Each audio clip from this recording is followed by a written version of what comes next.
Welcome to the Slop Temple. We pray this video helps. You begin by confirming units and opening a paper space layout. This matters because scale is a mapping between model units and paper. Once done, create a rectangular viewport and activate it by double-clicking inside.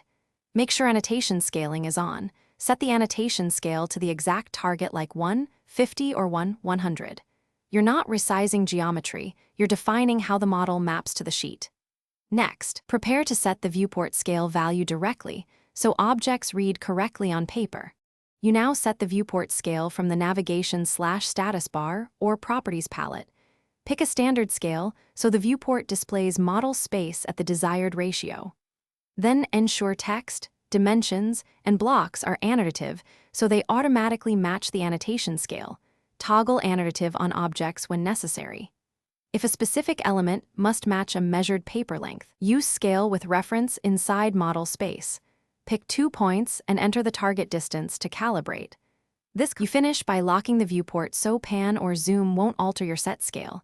Use the status bar padlock or properties.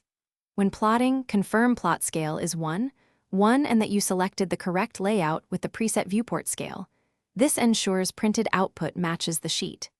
If things go wrong, first check that the annotation scale in the viewport matches your target and that annotative objects have the right scale entries. Unlocking and reapplying the viewport scale usually fixes mismatches.